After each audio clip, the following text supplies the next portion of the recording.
everybody. Hey, it's Katrina, the owner of Kathleen Creations, Wreaths and Things. And I'm back today. I wanted to come on and do a video with you guys and give you guys an update of what's been happening and going on with me. Let me try to pull you guys up on Facebook. So, when you guys come on, make sure you say hello.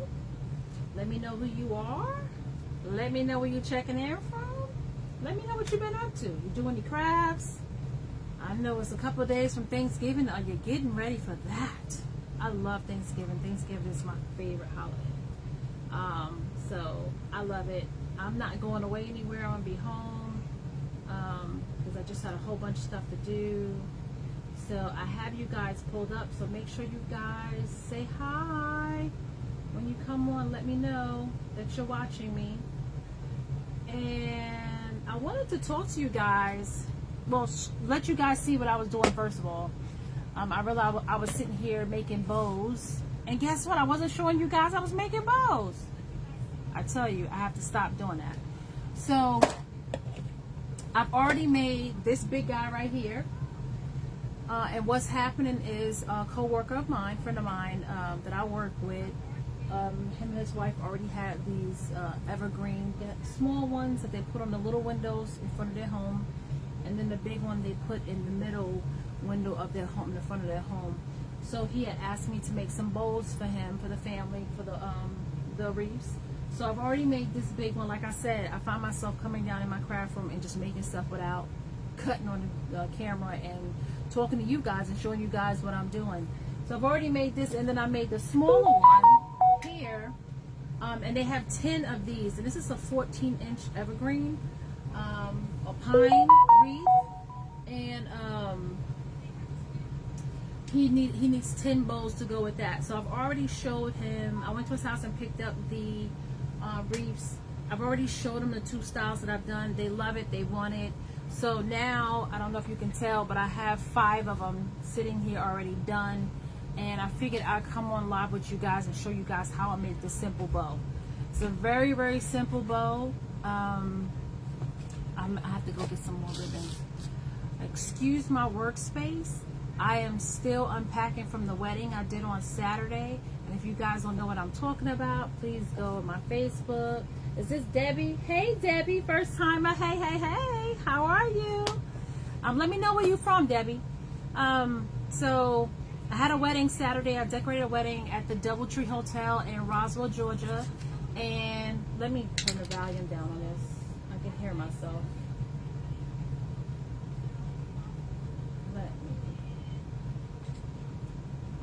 For some reason. Okay, good. So I had a wedding at the DoubleTree in Roswell, Georgia. The Great Oaks Ballroom for close to, I don't know, 80 people. So first time I've done full decoration for a wedding at a hotel for that many people. So it was interesting. It was a learning experience, to say the least. The learning experience. I enjoyed it, but it was hard work. I'm not gonna lie to you, because it's just me and my daughter decorating. So when you have 10 tables and then a wedding family table, then you got the bride and groom table, you have the cake table, you have the gift table. When you have all those things that you have to decorate, I was blessed that the bride was able to get the room for the whole day. That way I had several hours. Like, I was there from 8 o'clock in the morning, and the wedding started at 4:35. So I had all that time to get the wedding done, and I needed every moment, okay? Because like I said, it was just me and my daughter doing everything. And a lot of stuff I had already pre-did, but I still needed the time, because it's, like I said, it was just 2 of us. I did eventually call and have the bride send a cousin or something to help us tie the bows, the sashes that you see. If you watch the video on Facebook or Instagram, you'll see me walking around. It's a beautiful blue satin bows in the back, tied to each chair. And I had to individually tie them to each chair. So that took a lot of time. Hey Tammy, thanks for checking in, girl.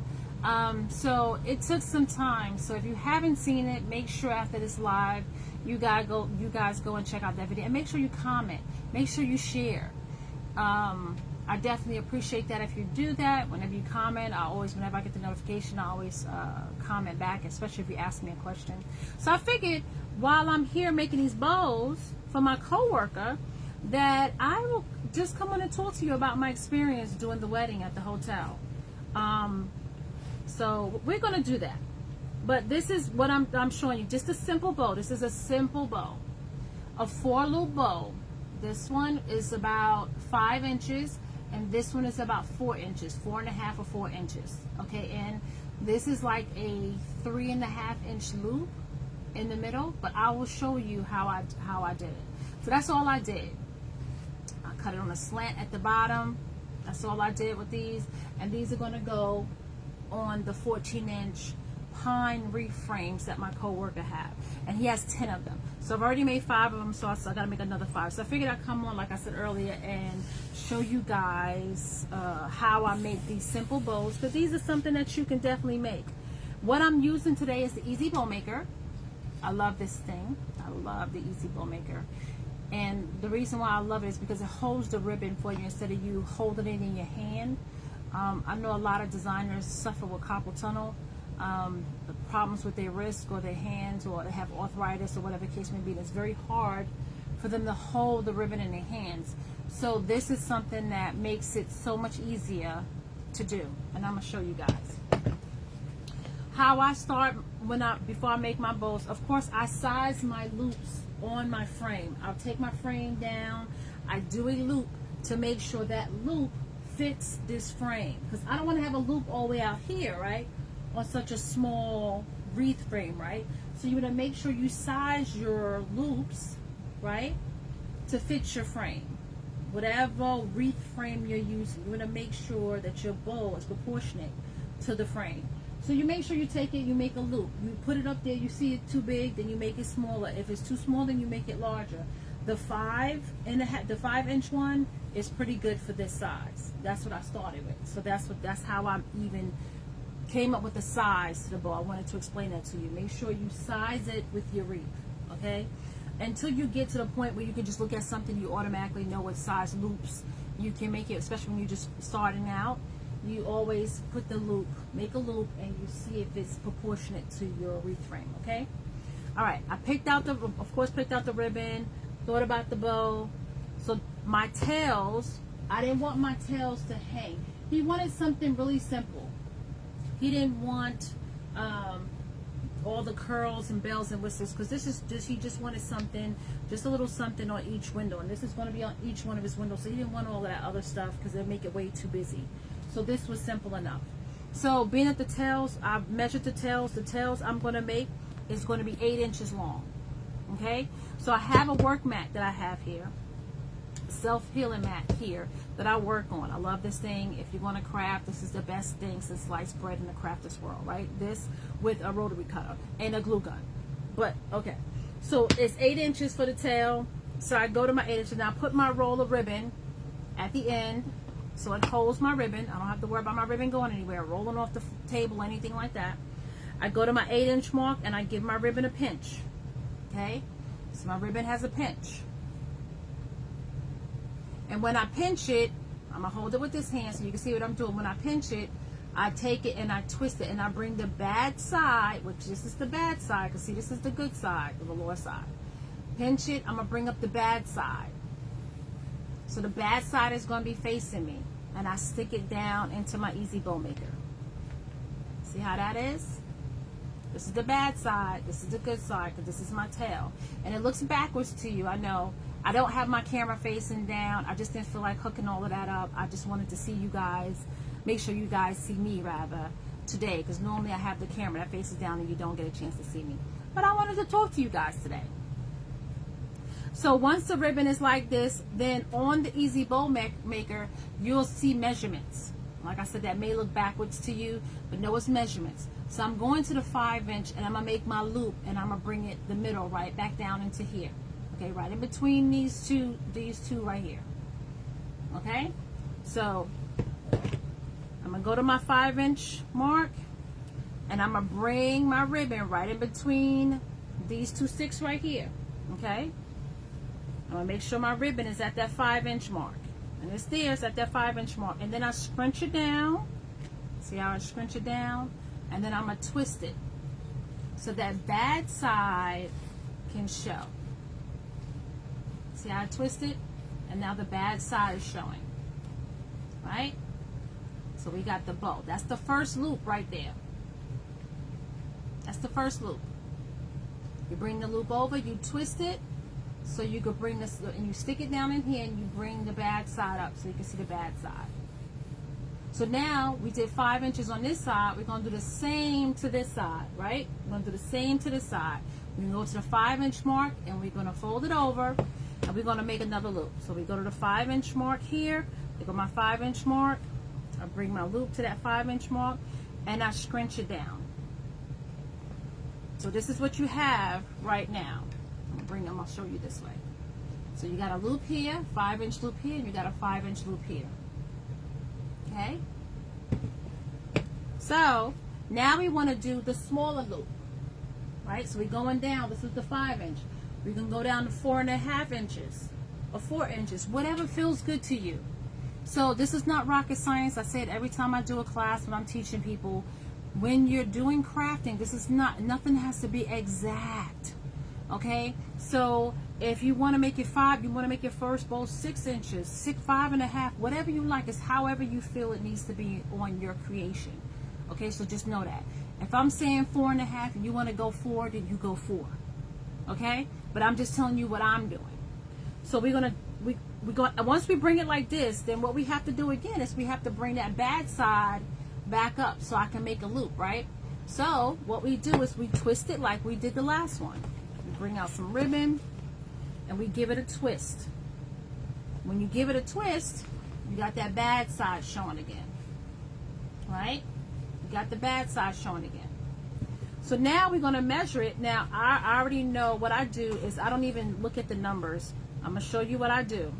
I know I want to make this loop shorter than this one. Right? So I want my loop to come in about here. So I'm just going to make it that size. I'm not even looking at the number, right? I know I want my bows. Let me show you how I made my other bows. See? I made my other bows. I came in about that. And that's what I'm going to continue to do with all of my bows. So I don't even have to look at the number, right? You go at what looks good. This is the style that I want. I want this one to be bigger than this one. So I will make the second bow shorter than this one. And it's however the length you want it to be, okay? So I'm not going to look at the number. I'm guessing that is 4.5. I'm just going on what looks good to me. That looks good to me, and I'm going to show it to you. I put it down. And you see that? That's what I want. I want that much of the ribbon. See? This is longer. This right here is longer than this. And that's how I want it. Right? You just don't get caught up in the numbers. When I first started making bows, I got caught up in the numbers. Don't get caught up in the numbers. Get caught up in looking and seeing your work, right? And doing what you want to do and how you want to feel. So, of course, I have to twist this, right? Because I got to bring the bad side up, right? So I just twist it. I go right here where it gathers right here, and I twist it. And I bring that bad side back up. I'm going to show you. The bad side is showing again because I twisted it, right? And now I'm going to make a loop, and I'm going to make my loop to match this right here. Now, you want to make sure your loops are kind of the same length so it looks even. You don't want to have a lopsided bow, right? So you want to make sure you're making your bows even when you're on the same row, right? So I look at it. Okay, that looks about good. That looks about good. And then I'm going to bring this tail out. And I'm going to show you on the side. I'm hoping you can see it. I'm turning it over the long way. And I'm going to cut this tail to match this tail because I want them to be the same length. So, you get a pair of scissors. You get a pair of scissors. Right? And you cut it. And now you have the same size. The tails are the same size. But we're not done yet.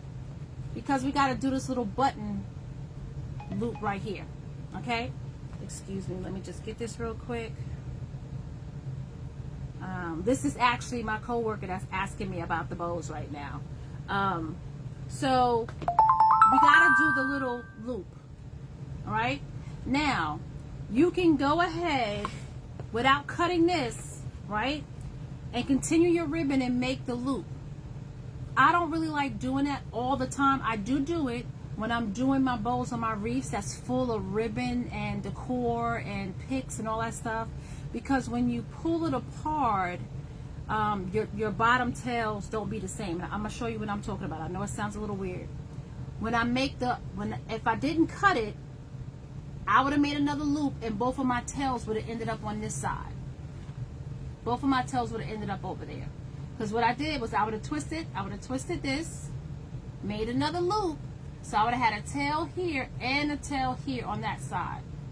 This is a very small bow, so if you do that style on this small of a bow, you will tell that you got both tails on one side.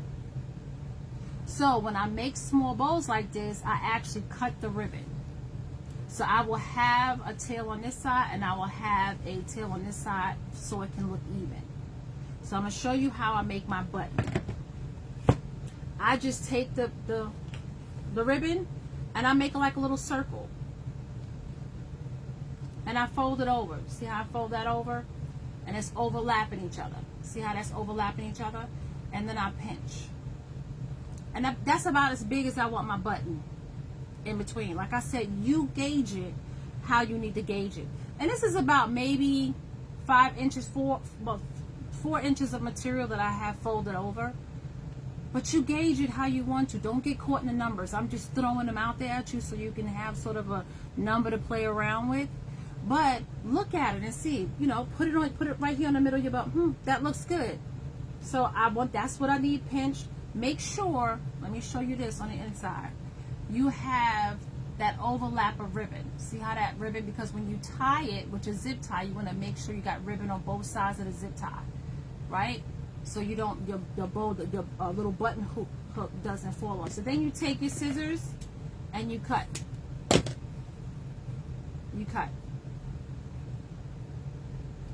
And you stick this right down on top of your bow. Now, of course, I always forget to show you guys how I start my bow and lay it out in the first place. So I'll do it backwards this time, but the next time I make the bow, the next time I'll do it right. I take me a zip tie. You guys know what this is. This is a red zip tie. And I put that underneath my bow. Right up against these sticks here. I slide it underneath my bow, right up against these sticks. Then I take a Chanel stem or pipe cleaner, whatever you want to call these, right? And I stick this underneath the bow on top of the zip tie in between these two sticks. So I pick up the bow a little bit on top of the zip tie, and then I lay this down flat. Now, I should have did this in the beginning. Yes, ma'am, I should have did it in the beginning. But you know, Katrina, you know how I do things sometimes. Sometimes it's backwards, but it still turn out beautiful. Then you take your zip tie and you want to close it up. You bring it up and bring it through the hole in your button. You don't bring it over top because you don't want to close up that hole. You don't want to close the person down. You just want to secure it, right? You make that little button to secure it to the top of your bow. And it's called the little button loop. That's what it's called. Okay, now you want to cinch down your zip tie, but not all the way, just enough till you feel a little tension on your material. Okay, and you pull it out of your easy bow maker.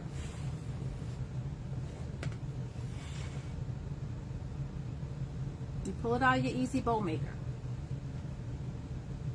You want to take this and you want to pull it towards the back. So now you got it towards the back. You see why I put the Chanel stem on top of the zip tie? Because now it's secure, right? This is what I use to tie my bow to the frame, right? Now you want to make sure your bow is even. So what you do, you see where the zip tie is, where that red zip tie is? You take it and you fold over your bow. I already know it's not even, but I want to show you that. You see how we took it off the Easy Bow Maker, and you see this side is taller, higher than this side? We don't want that. This is how you fix it. You open your bow back up.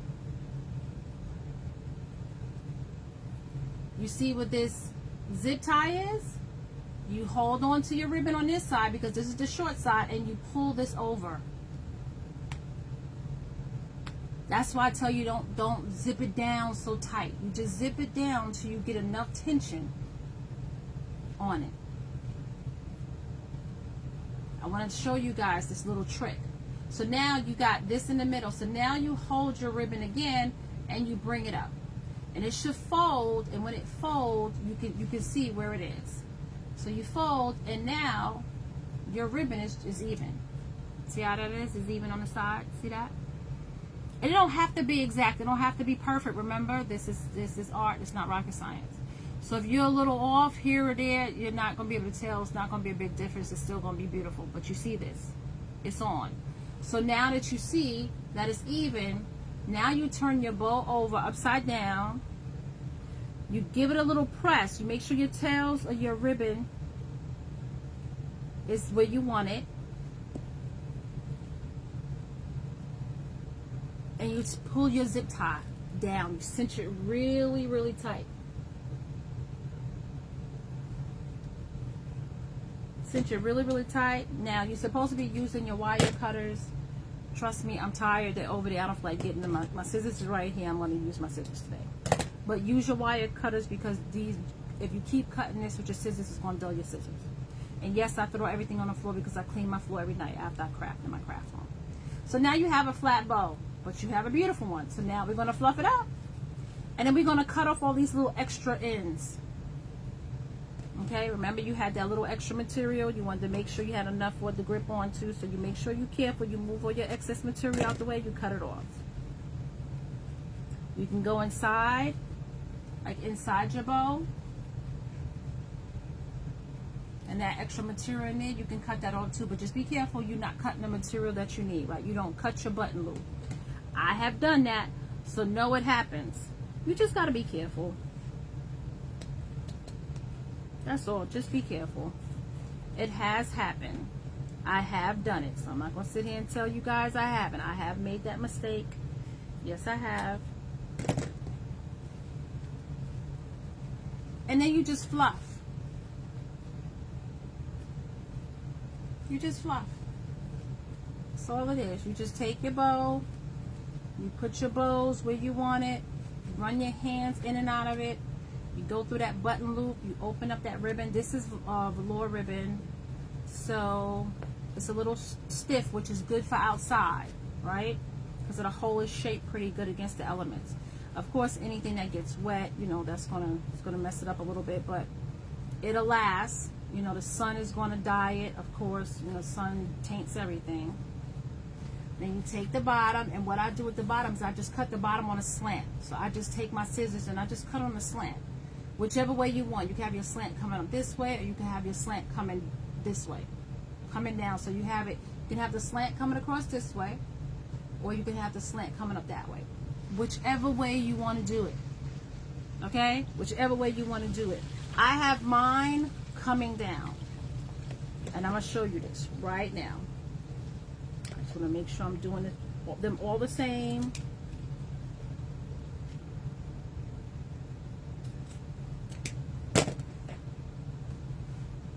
And as you can see, it's on a slant.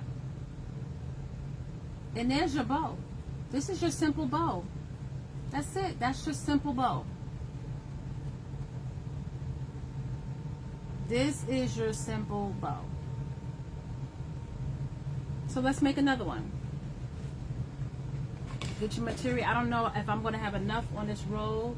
I probably have to go get another one. Yeah, this is going to look like that's going to be enough. Let me get another roll.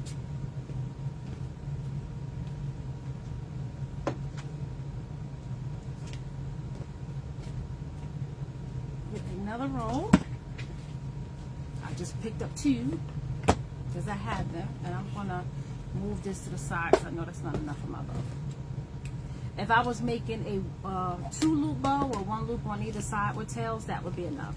But being that I'm making 4, it's not going to be enough. So we just take the roll, put it down on our easy bow maker. We measure out to 8 inches, remember, because we want our tails 8 inches.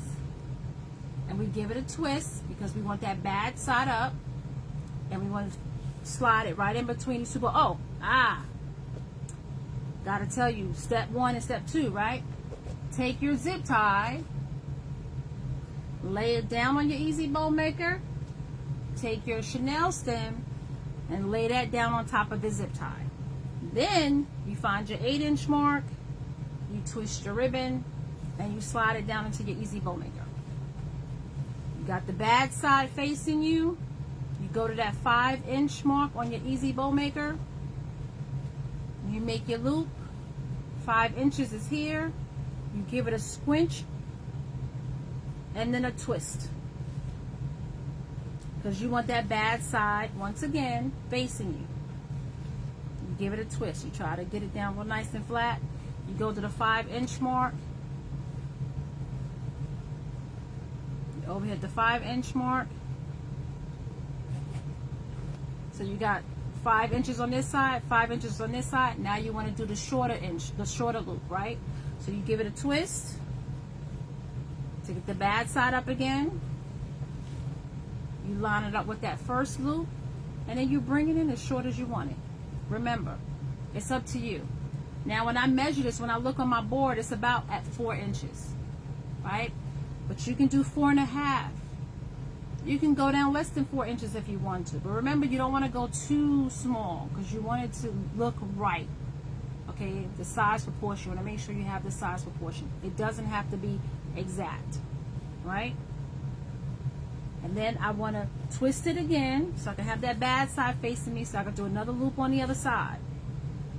So I got the bad side facing me, and I'm doing the loop, another loop on the other side. I'm seeing the size that I want to make that loop. I'm looking at it to see if it matches this size over here, which it does. And now I'm going to measure my tail to this tail, give it a cut, and then I'm going to do my loop. So I'm going to take my ribbon, I'm going to fold it over onto itself where I have enough ribbon to make my loop.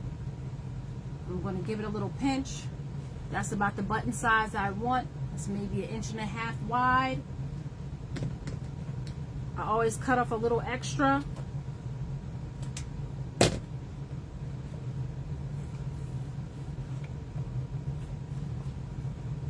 And then I just place this down. So I give it a pinch and I place this down right on top of my ribbon, right on top of my bow. Then I take my zip tie and I close my zip tie. You make sure you come in between that loop in your bow, that little button. You go in between, you don't come in on the top, and then you cinch in that zip tie. Not tight, remember, just enough where you feel a little tension where it's actually holding your bow, but it's very loose. And then we want to size it again. We want to make sure we have it in the middle. And the only reason why I say do that is because sometimes when you make your bow, it may seem like your numbers are matching up, and then when you make the bow, when you really look at it, you like one side may be a little longer than the other. So to avoid that from happening, where you have to then cut the zip tie and go back and redo your bow, you just do this. You hold on and you slide that zip tie over. And then you fold your bow in half. And wherever that zip tie is where the center is going to be. And you see how that's just about even. And like I said, it doesn't have to be perfect. It just got to be close. And then you'll get to the point where it is perfect. You'll just look at it and know it's perfect. When you're first getting started, this is an easy way for you to see that that bow is the same size on either side, right? So we know we got it where we want it. I always like to open it back up, make sure my tails is facing the right way. Push it down on the table. And the reason why I said push it down on the table, because it just pushes all the air out. Make sure when you cinch your zip tie, it's really, really tight on the bow. You don't have to push it down on the table. You can just hold it in your hand and close it and zip tie if you like. I like to push it down the table. It just makes me feel better. It makes me feel like I got a tighter cinch than just being in my hand. I take the scissors, which you should be using a clip thing, not your scissors. And we have another bow down. And all you got to do at this point is fluff, and then you cut your tails. Let's cut all this excess material. Let's move this because you want to cut this excess material. And like I said, just make sure you're being careful. You want to cut that excess material that's inside of here. You want to cut that out. And you want to know what? You may not want to cut it out. If this is not something you're selling, it's something you just make it for yourself and it's flat and you really can't see it and don't bother you, then you ain't got to cut it off. Okay? This is going for my co-worker that's actually paying me to do this. So I'm going to make sure it's beautiful. It don't have no flaws and nothing on it because he's paying me to do this. So we just fluff out our bows. Run your fingers in it. This is what I do with my fingers. I just put my fingers inside of it and move it around. See how that fluffs it up and makes it nice and round? Do the same for the middle. You go on this side, same thing, and you fluff this one. And you kind of put it where you want it.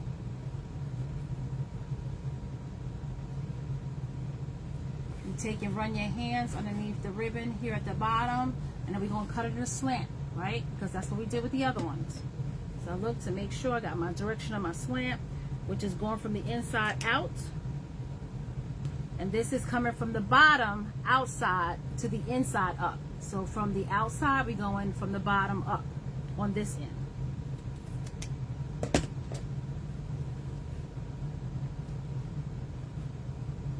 And that's your bow. A very simple and easy bow that you can put on anything. Any wreath, you can make this bow and make it bigger, right? Because you can make your loops as big as you want to. So say if you have a post outside in front of your house and you want a simple bow, you can do the same thing, whatever length you want to, right? You want to go out to 7, 8, 9 inch in your loops. It's fine, depending on the area, the size you want to do it in.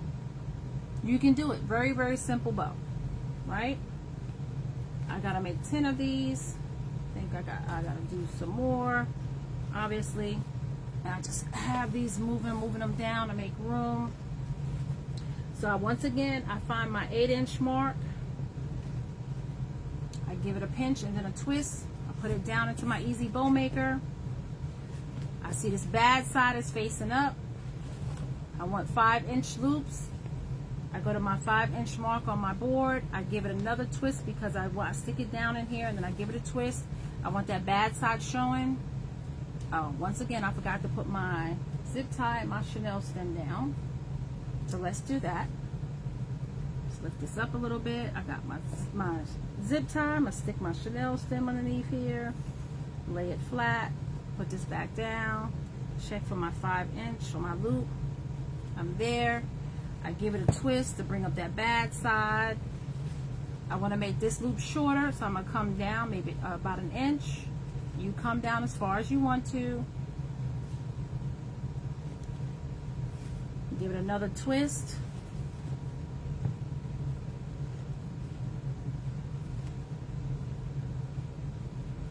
I want to see if it's even with the other side. It's cool down here and I put the heat on. Now it's getting hot.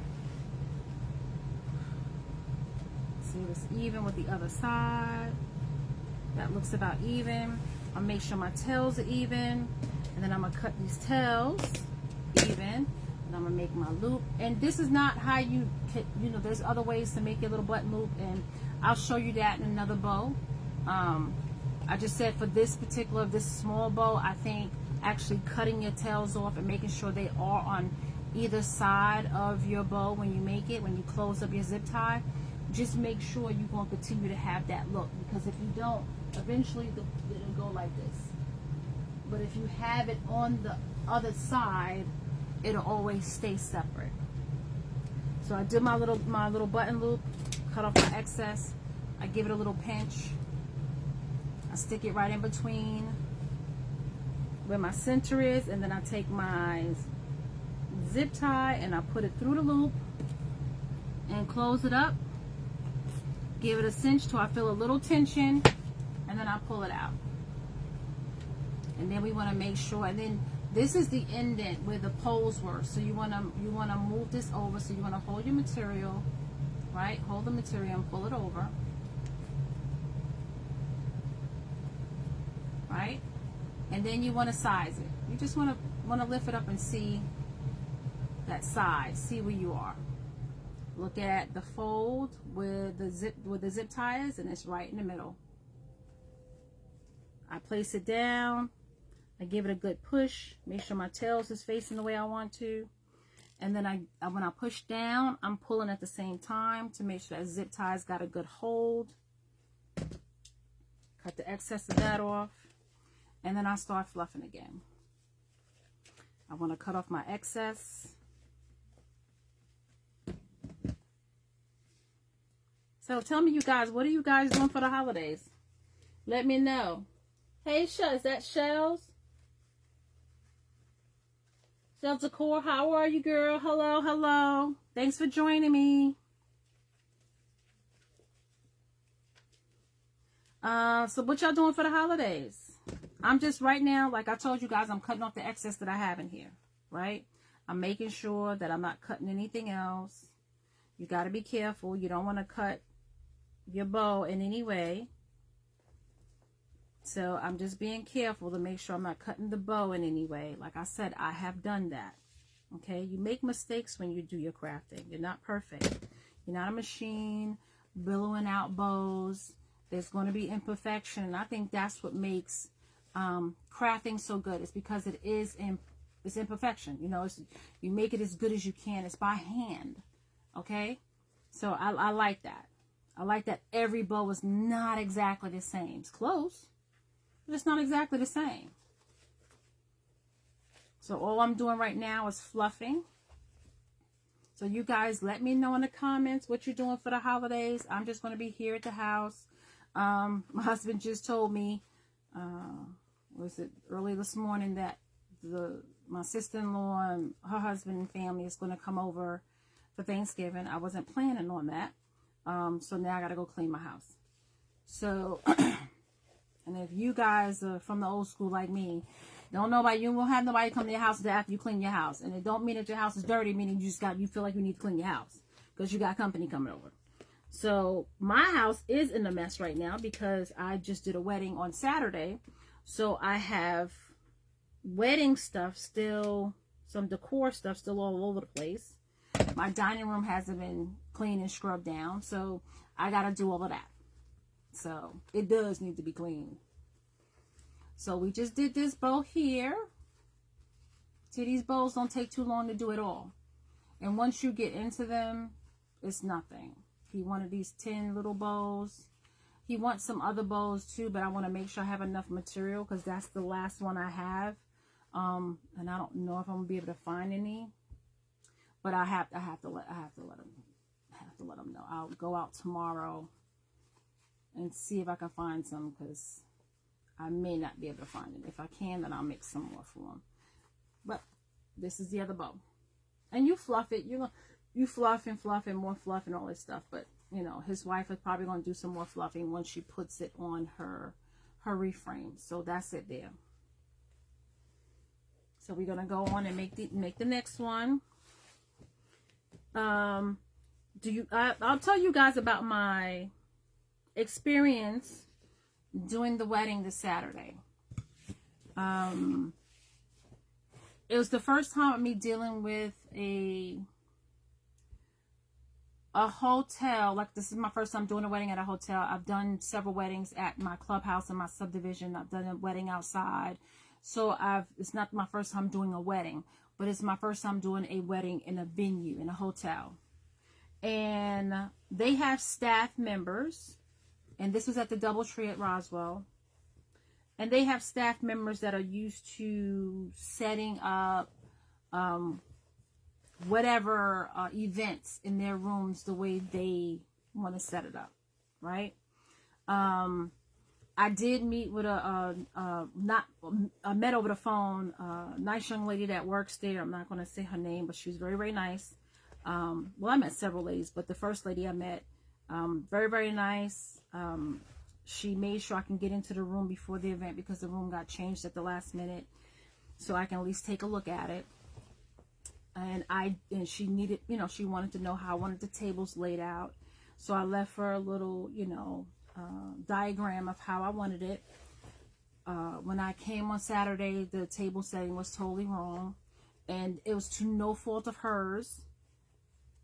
The staff is just used to setting things up the way that's convenient for them to serve people. So I don't know if anybody in the comments has done this, or this is something that they've experienced when they've done venues at hotels, but this was my first time doing it at hotels, so I was a little taken aback by that I had left a diagram of how I wanted the tables, and unfortunately, because of the way they have the food set up, I had only 3 tables on this side and all the rest of the tables on this side, so the room looked a little lopsided. I understand why they did it. I wish that would have been explained to me ahead of time. Like when I left the diagram with her, if it was going to be an issue, I wish I would at least got a courtesy email saying, hey, I know you may want these many tables on this side, but because we have this service area on that side, it won't work. Then I would have not been so shocked when I walked in the day of the wedding to decorate. Also, there was extra tables in the room that was not on my diagram that we really did not need. They set up a coffee bar, which we didn't ask for. And when I spoke about it, it was, oh no, this is what we do. This is what we do. And I'm like, I understand this may be what you do, but I'm a decorator and I don't want that in my decorations. And so I got a little kickback. But like I said, this is my first time dealing with a venue, doing a wedding, and maybe it's the first time they had to deal with somebody that was a decorator that had an opinion, that wanted it done a certain way to please my client. But I was definitely going to try to give my client the experience she paid me to give to her, no matter what. So needless to say, you know, after a little conversation and me going back and forth, I was able to get some stuff moved where we was able to make a compromise and get it moved to. But it was a little shock that I even had to go through all of that, because I'm like, I have a paying client. I'm not asking you to do nothing for free. I just need what I need to get the vision for my client. So if anybody else has experienced that, let me know in the comments, because that was really a first for me, because I just, like I said, this is my first time doing a wedding in a hotel. You know, they, like I said, was adding a section like the coffee bar that was pointless to us, because nobody the whole night had a cup of coffee. So I really didn't need that table out and in my way at all. Another thing is, of course, they're on a time frame, so they, even if you weren't finished, they would clean up the tables, they were moving stuff. So I just felt like some things could have ran a little smoother when it came to that. But I also understand that these people want to go home and they have a time frame to get things cleaned up and moved out the way, so they will kind of stay into their schedule, no matter what. Let's put it that way. So we got our bow. We want to make sure our loops are even. Make sure our loops is even. So we want to fold it up, push it in. Our loops are just about even. Looks good to me. I'm going to make sure my tails are right. I'm going to lay it down. And I'm going to give it a good cinch. Right? I'm going to give it a good cinch. Alright, so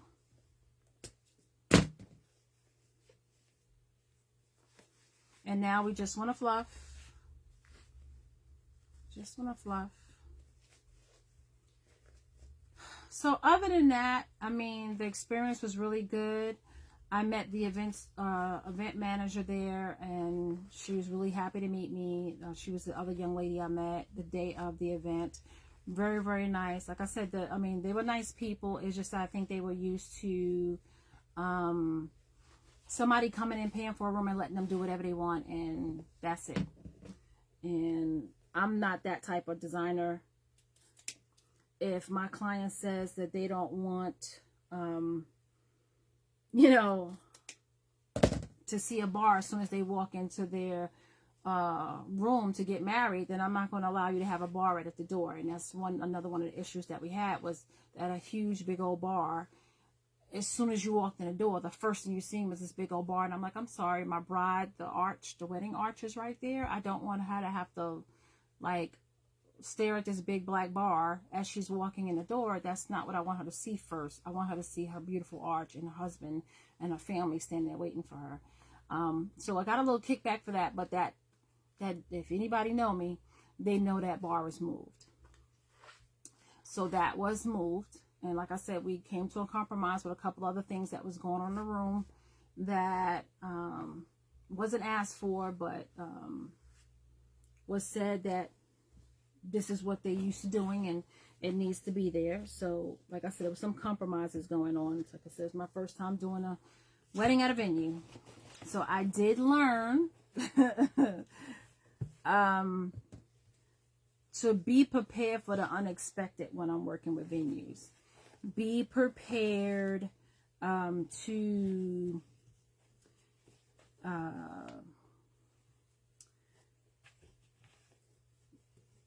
get kickbacks from the staff, and not in a rude and nasty, negative way, but just try to see it their way. With they have a job to do as well, right? This is my first time at that hotel. They probably have done weddings there year after year after year, and this never has happened. Maybe I'm trying to figure out how that could be, but maybe. So this is just not unusual for them. They're used to just coming in and setting up and putting stuff where it's convenient for them, where they feel like it needs to be, with no consideration to the person that rented the actual space. But I'm hoping with this experience they have learned as well, like I have, that if you have a designer in the room and they're asking you to make a change to try to be a little bit more flexible, because my client paid for the room, so she has every right to get the experience that she wants for that room, for that time. So I'm hoping we both learned from this experience, and things will be different next time when they work with somebody else. And I'm hoping maybe I'll get called back to do another event there. The events manager, really loved my decorations. I think I made a good connection there. I went back today and left my business cards because, of course, the day of, I was so tired. And let me tell you something, ladies and gentlemen. Decorating an event wore me out. Like, me and my daughter would, when we got home, it was midnight. Mind you, we left the house at 6 or 7 o'clock in the morning. We had been gone all day because we was actually invited to a wedding as well. We were guests. So we did all the decorations, set everything up, and then we actually changed, attended the wedding, and then we got changed again, and we had to break everything down, pack some stuff in her U-Haul truck, pack all of my centerpieces, and here's one of them right here, back into my truck and bring that home. So needless to say, when we got home at midnight, we were beat. Sunday, all I could do was stay in the bed. I didn't do anything. I came downstairs to eat, and I went right back to bed. I was done. I feel much better today. I feel much more relaxed and rested. So I was able to go out and get some things done today. But it is hard work. So when you are having an event and you hire somebody to decorate your event, know that the money that you paying them, that they asking for, is worth every daggone penny. Okay? Don't complain. Because I'm telling you, my body hurt me so bad, I could barely walk when I got home at midnight. My back was hurting me so bad from doing all the lifting and bending and up and down that I had to do the day of the wedding. Mind you, I loved it. It was a challenge. It was the first time doing a venue. I learned a lot. But what I also learned that it's very hard. It's not easy. What I also learned is that I want to do this where I can make money, where I can pay somebody to help me. Other than just my daughter, because she's doing one thing, I'm doing the other thing. We needed at least 2 other people in that room to help us get things done quicker, because we needed to concentrate on finishing up the arch and finishing up the floral design behind the wedding table, the doors, things that we couldn't do ahead of time. So, and then plus they changed the room on me at the last minute. And then they changed the table setting. Oh yeah, that's another thing. It was 2 more tables added to setting, which was a sweetheart table for the bride and groom, which was elevated. And then it was a family table that was in front. I didn't know that when we had the first room. It was just one table, one level. So I didn't know anything about an elevation. I didn't know anything about a sweetheart table. So we then had to reconfigure how we was going to put the place settings, how we was going to put the table runners, because we didn't have enough for those 2 extra tables. So we wound up figuring it out. Like I said, this was definitely a learning experience. We wound up figuring it out. It wound up being beautiful. So will I do it again? Absolutely. Absolutely. I look forward to the next challenge. I have a 70th birthday party at a venue in Atlanta for 50 people. And I'm looking forward to it. I am. Even though this is also an event I'm invited to. So I'm going to be there early enough to decorate. Then, of course, get changed. Enjoy myself like I did this wedding. Then I'm going to get changed again. And then I got to pack up and clean up. So, yeah. It's going to be another long day. But I'm looking forward to it. Okay? Because I love making things look beautiful. Things that just look ordinary and then turn around and turn into beautiful things. Just like me making wreaths. I just love doing it. Taking the raw material and then making things look beautiful. I just love doing that. I just think it's just a great thing to do. It makes people happy. So that's what I do. So I think that's 1, 2, 3, 4, 5, 6, 7, 8, 9, and this is 10. This is the last bow. Because I only have to make 10 of these. I don't know if I have enough. These wants me to make 2 bows to put on their lights. The lights by the garage door. So I'm going to see if I have enough to do that. So I'm going to do that. But hey guys, listen, comment. Let me know how you like these bows. Let me know if you may try making these bows. They're very, very simple. If you have any questions about my wedding that I did on Saturday, you have any questions about making bows, say it in my comment. If you want to see me make some wreaths and make some bows, head on over to my YouTube channel. Subscribe to my YouTube channel. You'll know every time that I post a video. You'll get a notification. Make sure you hit that bell when you get over there so you'll know when I post something on YouTube. Go over to my Facebook as well, or my Instagram, and see the video. I actually videotaped how the room came out for the wedding on Saturday. I'm also going to be adding videos of me doing my balloon decor and, of course, the wedding stuff. I have an event coming up at the Canton Florist Shop on December 2nd or 3rd. Can't remember that. I think it's 2nd. I'm doing some balloon decors for her Christmas event there. So look forward to me coming on live and doing videos with that. I'm getting prepared for that. I just spoke to the owner, just texted me this morning and said my invoice was perfect. She liked it and it's a go for the material. So I'm going to start buying that. I'll come on video with the stuff that I brought, and then I'll come on video and actually show you guys how I made everything and put everything together. When I deliver it, when I set up, I'll make sure you guys see all of that. But let me know in the comments if you guys is interested in seeing that, and I'll make sure I'll put that. I'll make sure the video is there, and I'll make sure I'll get it into my YouTube. But just show me some grace, because it is just me, and I have to do all the things. So my YouTube is not up to date with all of my videos, not yet. I'm trying to get there. My Etsy doesn't have all my latest wreaths. I will get there, but no, it's just me, and I'm trying to get all the things done at one time. And eventually I will get it up to get date and make sure it looks good. So this is my last bow. I'm so glad you guys was able to join me and just hang out with me for this quick little live. Thank you, Shelly. Thank you, Tammy. Thank you, Debbie, for sticking in there and just hanging out with me. When you come on, if you're watching a replay, hit replay. Ask me any questions you like. Make sure you share and follow me on all my social media pages and subscribe to my YouTube channel. I need to get to 1,000 subscribers. I'm only at 550. So if you guys can help me out and tell your friends and family to subscribe to my YouTube channel, I greatly appreciate it. Like I said, if you have any questions, let me know. Definitely check out my Facebook and my Instagram and see the wedding that I did. Because it was a challenge, but it came out beautiful. So, all right, guys, I'm done for the day. I'm going to close it in for the night. I'll go get some rest and start it all over again tomorrow. I got to clean up my house for Thanksgiving. So that's what I'll be doing tomorrow. So, all right, guys, until we meet again, I want you guys to be safe. Bye.